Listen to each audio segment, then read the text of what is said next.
Ever get that sluggish feeling after you eat like you just want to take a nap? Or maybe you can't seem to quench your thirst no matter how much you drink. Ayurveda says those little things, those seemingly simple signs, could actually point to deeper sugar imbalances. That's right. And we're not just talking about blood sugar numbers here. Nope. We're going way beyond that today. We're going deeper. Much deeper into how Ayurveda distinguishes between different types of sugar imbalances. I like it getting nuanced. Absolutely. Our guide for this deep dive is Ayurveda, Distinguishing Metabolic and Diabetic Sugar Imbalances. And from what I've heard, there might even be two main types of sugar issues according to Ayurveda. You heard right.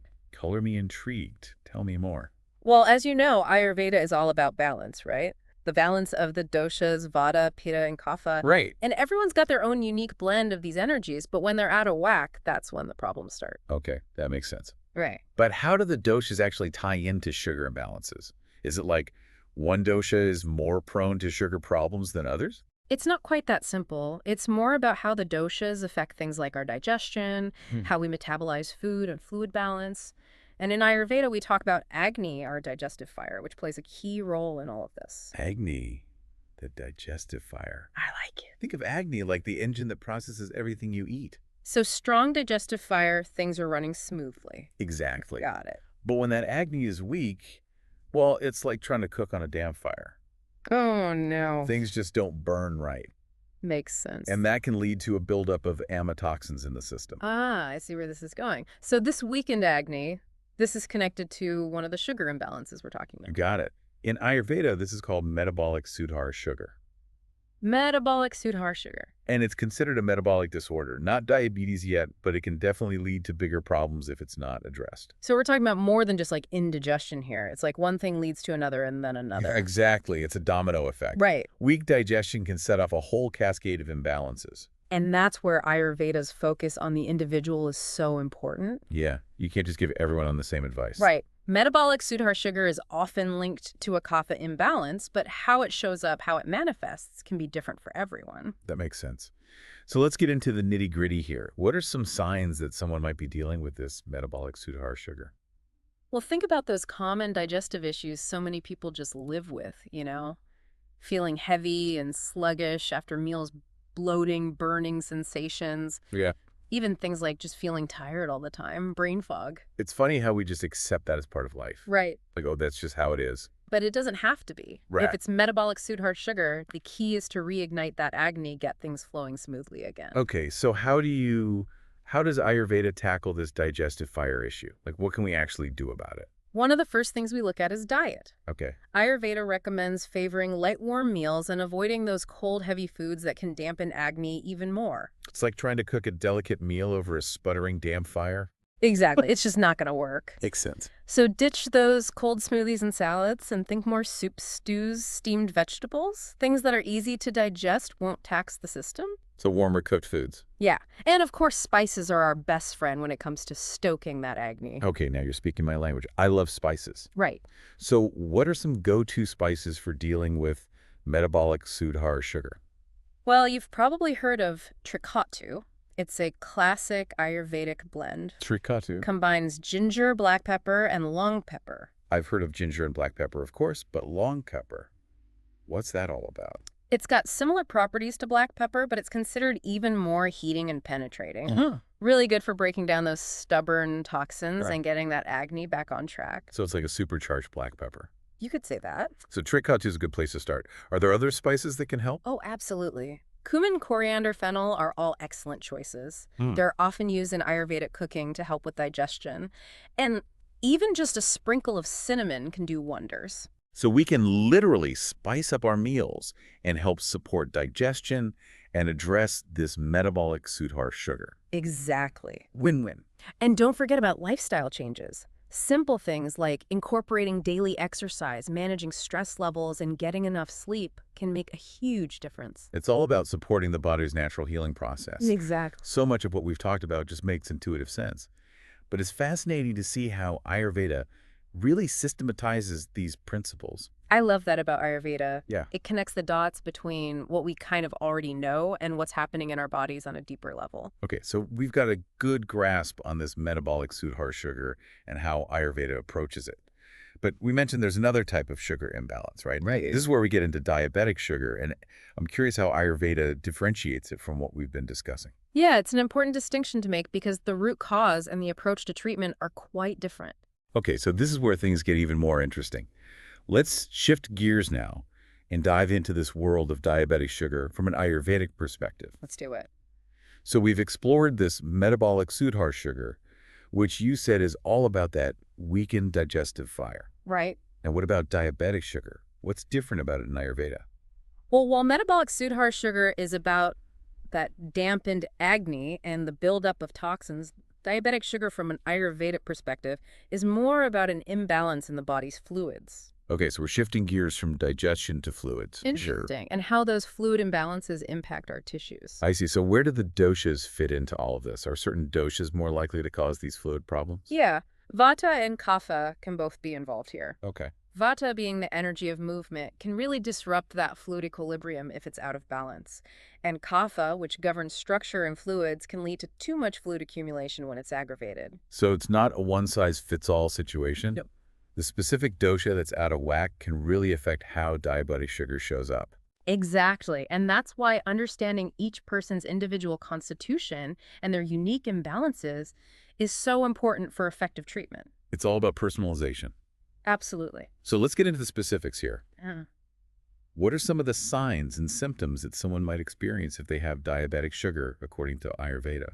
Well, the source material mentions excessive urination, especially if it's cloudy or has a sweet smell, Okay. and unquenchable thirst, even if you're drinking plenty of fluids. Those definitely sound like signs that something's off with how the body's handling fluids. Right. Any other red flags to watch out for? Fatigue is a big one. Okay. When the body's working so hard to regulate fluids and nourish the tissues properly, it can just lead to this feeling of constant tiredness. So it's not just about blood sugar being high, it's how that high blood sugar is impacting the body's overall functioning. Exactly. And all of these initial imbalances, if they're not addressed, can eventually progress to what Ayurveda calls Prameha. Prameha, what is that?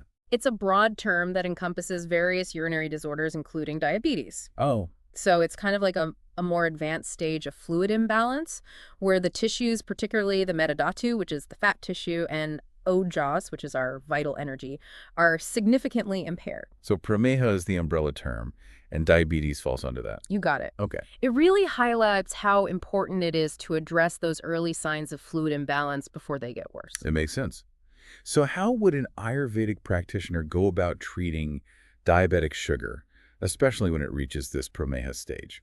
Well, remember, the focus is on restoring balance to those tissues and fluids. Right. So we'd look at specific herbs that are known for their ability to regulate sugar metabolism and support healthy fluid balance. Are these herbs similar to the ones used for metabolic Sudhar sugar? Some might overlap, but for diabetic sugar, we often turn to herbs like bitter neem turmeric and Gymnema sylvestre, also known as gudmar. Gudmar, I've Yep. never heard of that one. What's the deal with gudmar? Oh, it's a fascinating herb. Gudmar literally translates to sugar destroyer in Hindi. Wow. It's got compounds that can actually block sugar receptors on the taste buds, No way. which can really help to reduce cravings for sweets. So it's not just about managing the blood sugar internally, it's also about addressing those external triggers that make it so hard to resist sugary foods. Exactly. It's a multi-pronged approach. I like it. And of course, diet plays a big role too. Of course. We might recommend incorporating bitter gourd barley and fiber-rich foods to help stabilize those fluids and support healthy blood sugar levels. So again, food is medicine.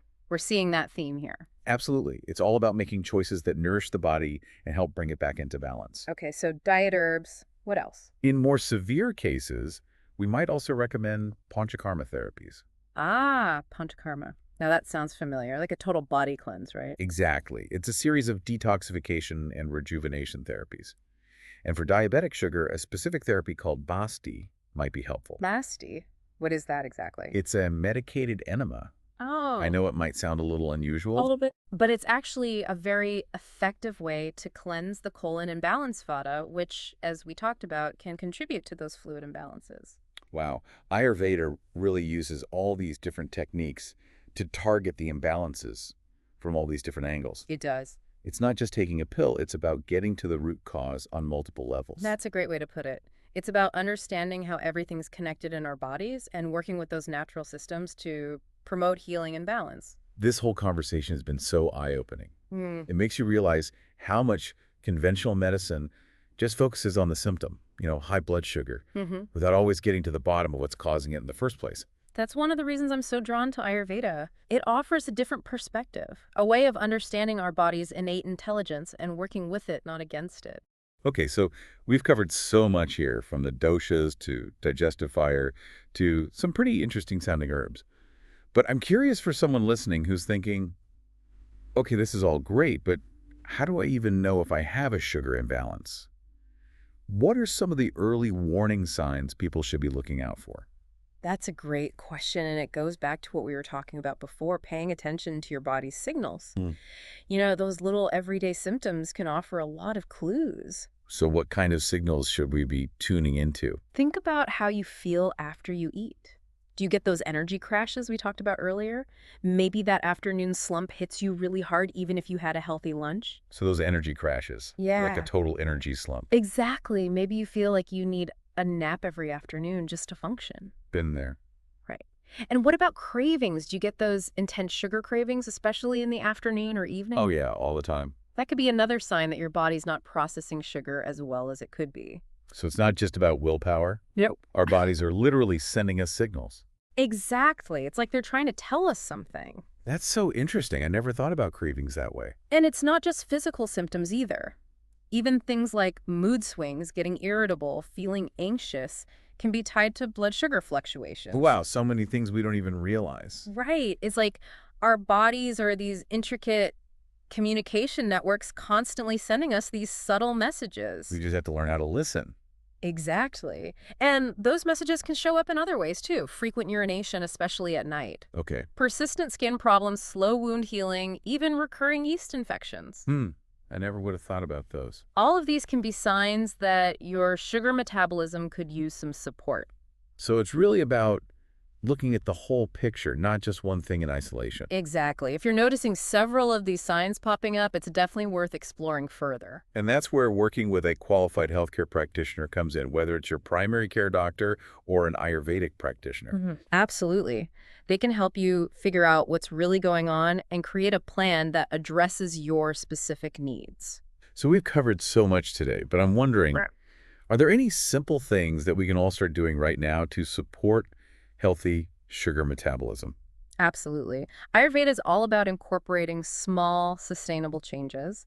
It's not about making these huge, drastic overhauls. Small steps. Exactly. So one easy thing you can do starting today is to start your day with a warm drink. Warm drink in the morning. Yeah, it sounds simple, but it can make a big difference in getting your digestion going and setting the tone for the day. Okay, so like a warm water with lemon or a cup of ginger tea. Those are both great options. Anything that helps to gently stoke that digestive fire first thing in the morning. Because that's going to help prevent that buildup of toxins we talked about. Exactly. Okay, so warm drinks in the morning. Got it. What else? Another really powerful thing you can do is to be more mindful when you eat. Mindful eating. We touched on this earlier, but it's so important. It's about slowing down, chewing your food thoroughly. Really being present with the experience of eating. So put away the phones, ditch the distractions. Exactly. This helps your body to better digest food and absorb all those good nutrients, which can help stabilize your blood sugar. Makes sense. Plus, it helps us tune into those fullness cues so we don't overeat. Exactly. It's a win-win. I like it. So warm drinks, mindful eating. What about food in general? Any guidelines for healthy sugar metabolism from an Ayurvedic perspective? Well, a good place to start is to prioritize whole, unprocessed foods over refined and processed foods. So like whole grains, fruits, vegetables, legumes, that kind of thing. Exactly. Foods that are as close to their natural state as possible. Okay, so swapping that white bread for whole grain bread. Yes. Those whole foods are packed with fiber, which is crucial for regulating blood sugar. Fiber, our friend. Exactly. It slows down the absorption of sugar into the bloodstream, which prevents those crazy spikes and crashes that can make you feel tired and crave more sugar. Okay, so fiber's key. Right. What else should we be thinking about? Another important principle is to make sure your meals are balanced. Balanced meals. Meaning they include a good mix of protein, healthy fats, and complex carbs. Okay, so not just carbs. Nope. Aim for that balance. Got it. That combo will give you sustained energy and keep those sugar levels stable.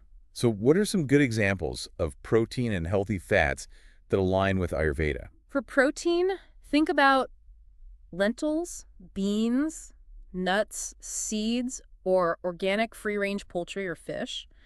And for healthy fats, avocados, olive oil, coconut oil, or ghee are all great choices. Those are all super versatile. I can see how those could easily be worked into any diet. Right. And remember, we're not talking about deprivation or these crazy restrictive diets. It's just about making simple swaps and adding in more nutrient-rich foods. It's about making those healthy choices enjoyable. Exactly. What about spices? Any spices that can help with blood sugar balance? Oh, absolutely. Spices are amazing. You can boost flavor and your health at the same time. Cinnamon's a great one. It's been shown to improve insulin sensitivity, and you can easily add it to oatmeal yogurt smoothies, even savory dishes. Cinnamon. I love cinnamon. Right. And don't forget about ginger. We talked about it being part of Trikatu, but you can also enjoy ginger tea, add fresh ginger to your stir fries, or even just chew on a piece of candied ginger for a quick pick-me-up. And of course, we can't forget turmeric. Of course, turmeric's a true superstar. It's so good for you in so many ways, including blood sugar balance. It really is. So Yeah. many ways to use it, too. Right. Add it to curries, soups, smoothies, or even just mix it with warm milk for a soothing drink. I love how food can be medicine. It's amazing. It is. And that's the beauty of Ayurveda. It's not about these strict rules or complicated protocols. It's about those small, sustainable changes that ripple out and affect our whole well-being. It's about really tuning into our bodies and giving them what they need. Exactly. And remember, even if you're not having any symptoms right now, just incorporating these Ayurvedic principles can go a long way toward preventing future imbalances and creating that lasting health and vitality. Well, this deep dive has been so informative and inspiring. I hope everyone listening feels empowered to explore Ayurveda and see how it can benefit their lives. I agree. It's been a pleasure sharing these insights. And to everyone listening out there, your health journey is unique. Keep exploring, keep learning, and most importantly, keep listening to your body. It's always giving you clues. Wise words. We'll be back soon with another deep dive. Until then, stay curious and keep exploring.